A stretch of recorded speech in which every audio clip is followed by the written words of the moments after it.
Oi pessoal, tudo bem? Hoje eu vou falar do monge do executivo, né, que eu já postei ali rapidinho nos stories, que a gente ia falar dele, tá? Então assim, o monge executivo trata de um personagem principal que ele assume uma posição de liderança e tem uma carreira muito significativa na empresa dele, vertical, ou seja, veio tomando posições ao longo do tempo, tá? E aí, ele teve várias reclamações, tanto na família dele, como com amigos, como na empresa, justificando não, questionando, na verdade, algumas atitudes que ele tem. E ele resolve ir para um retiro de monges e passar uma semana lá aprendendo sobre liderança. No primeiro momento ele ficou meio resistente quanto a isso, porque o que um executivo de alto escalão iria fazer dentro de um mosteiro, mas ele aceitou, enfim, a proposta, mesmo porque ele queria agradar a mulher dele, que a mulher dele já não aguentava mais ele e ele queria mudar as atitudes dele, e achou que pudesse ser um caminho para uma nova mudança, tá? E lá existiam reuniões diárias, né, por volta de 3, mais ou menos, missas, enfim, para aprender sobre disciplinas e horários. Mas o ponto central que o livro coloca é uma mudança de visão em relação ao que é a liderança, né? Então, assim, ó, o antigo paradigma fala mais ou menos dessa pirâmide, né, de subida, que ficam os empregados, supervisores, gerentes, vice-presidente e presidente.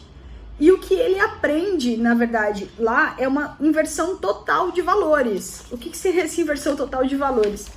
É o triângulo exatamente de cabeça para baixo, começando com o foco principal ser o cliente. É uma coisa que já é bastante batida, mas é essa mudança de padrão que a gente tem que analisar.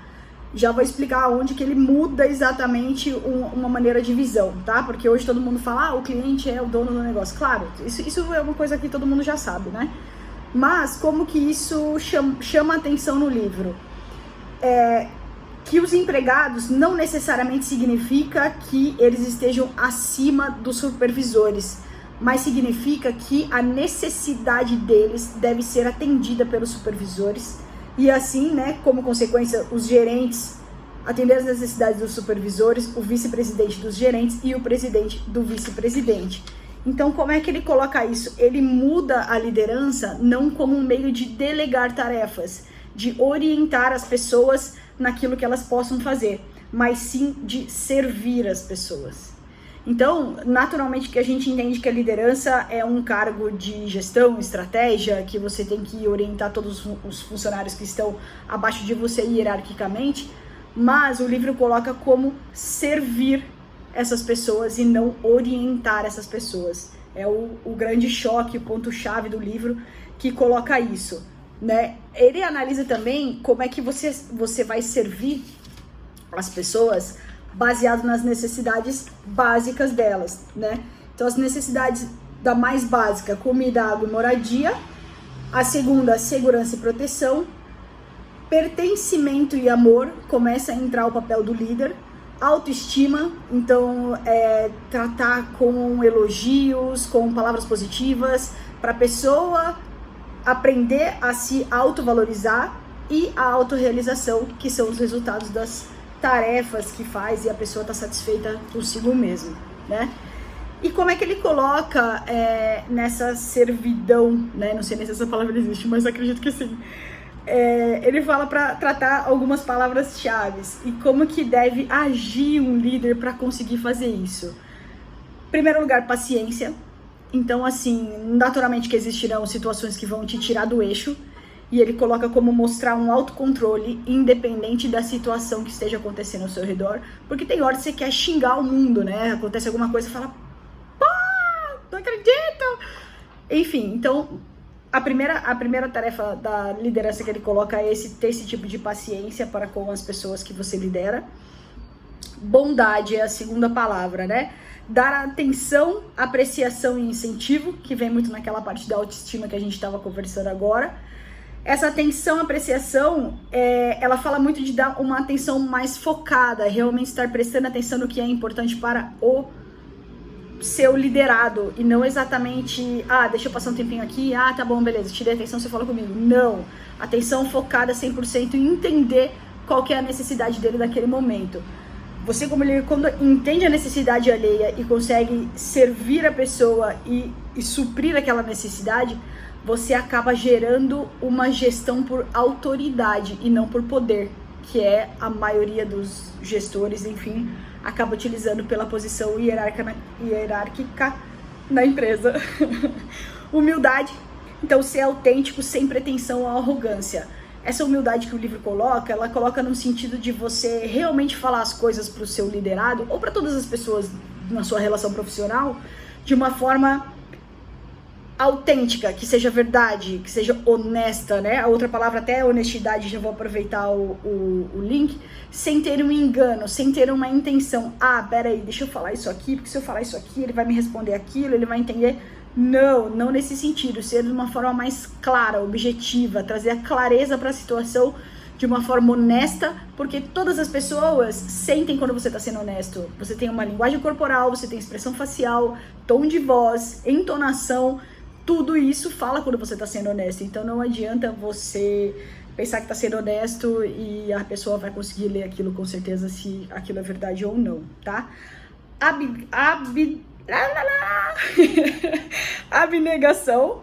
Abnegação diz que é para satisfazer as necessidades dos outros e negar as suas próprias, né? Esses dois pontos, serviço e sacrifício, e abnegação, eles tratam da mesma coisa.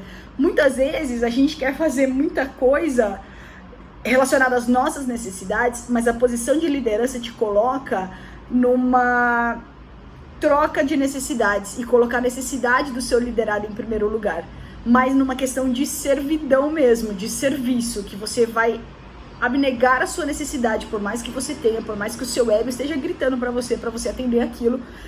Isso faz parte de um crescimento pessoal seu, abnegar e dar mais atenção à necessidade do seu liderado, tá?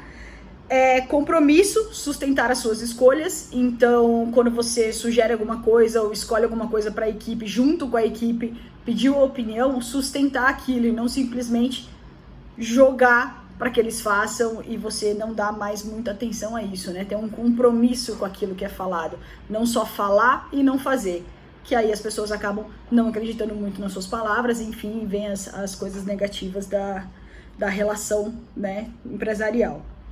E a questão dos resultados, né? Analisar os resultados junto com os seus liderados, focar nos seus resultados, porém baseados nas necessidades alheias. Ele cita muito Jesus Cristo, né? Independente de crença religiosa, mas como um líder que foi o maior líder e influenciador de todos os tempos, que ele conseguiu pela servidão ter seguidores. Então, é uma admiração muito grande que ele fala, como é o mosteiro, a partir de onde ele fala muito do cristianismo, mas ele coloca essa posição do Jesus Cristo como o maior líder que conseguiu influenciar o maior número de pessoas sem precisar obrigá-las a fazer nada, sem precisar maltratá-las ou colocar orientações, simplesmente servindo. Então, eu acho que para muitas pessoas, inclusive para mim, na verdade, no meu modo de liderança, eu tomei primeiro um choque, assim, eu falei, meu Deus, eu acreditava que eu tinha que atender as necessidades, mas que eu deveria orientar os passos das pessoas, né? E não necessariamente esperar que elas me tragam a necessidade para eu ajudá-las a atender. Então é uma troca, uma inversão de valores que eu achei bem bacana no livro também. E fica aí a dica para quem quiser aprender mais profundamente sobre esses temas, sobre essa inversão de valores, né? O livro é O Monge e o Executivo. Tá bom? Muito obrigada e até o próximo vídeo.